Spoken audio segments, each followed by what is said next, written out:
Hey there again, this is Mitchell from Mahalo Games, and I will be doing the gameplay for this Muramasa the Demon Blade video walkthrough. Like I did with Shadow Complex, I wanted to give a quick introduction to give a kind of overview of what you're going to get out of these series of videos, and to explain some parts that might seem weird later on without any explanation.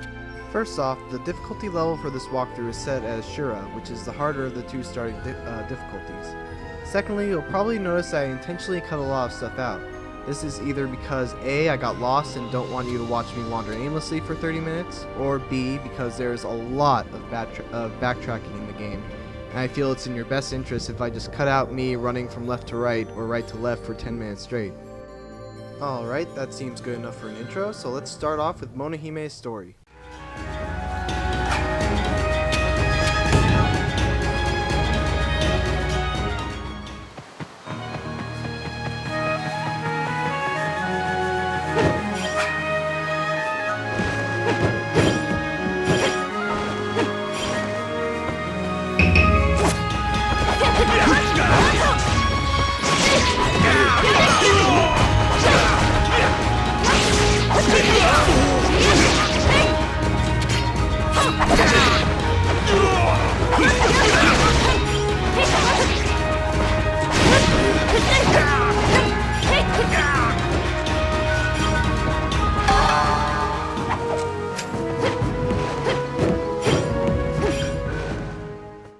While there's a break in the action, let's go over some of the basics of Muramasa's core gameplay. You have 3 swords which you can switch between at any time with the C button.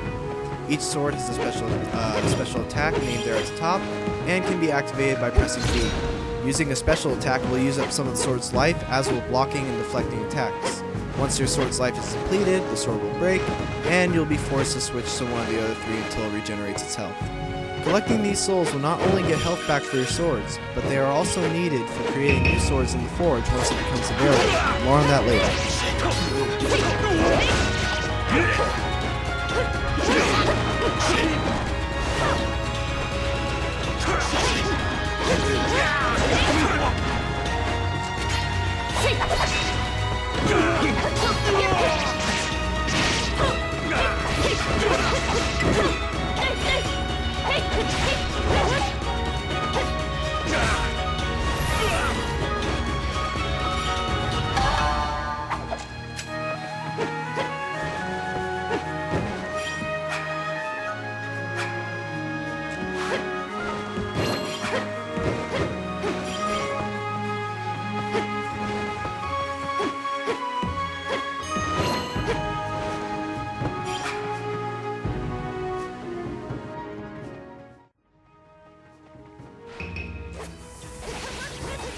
This is actually something I didn't learn till later, but whenever you come to fight these zillion flying eye thingies, the best way to deal with them and get loads of experience for it is by using your quick draw technique.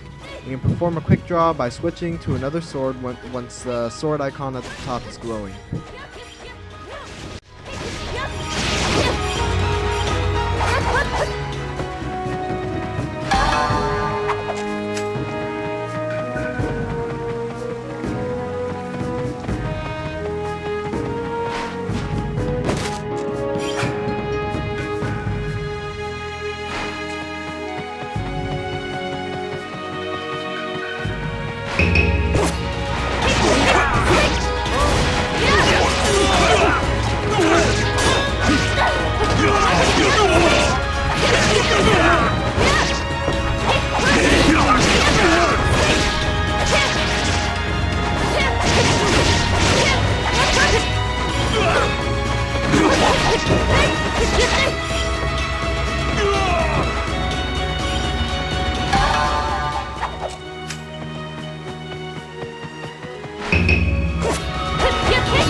Now I'm about to die right here, and normally I would edit this out like I do in the samurai encounter just after this, but the reason why I kept it here is so I can let you all know that if you come to a normal random encounter against tough enemies, or just a group of enemies that you really don't want to fight, you can just die.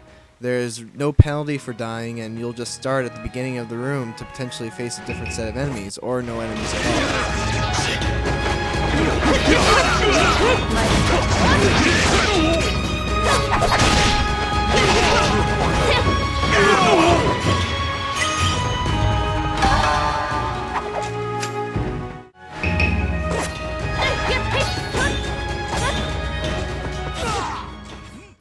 As you can see, I'm still a bit of a noob when it comes to fighting these guys.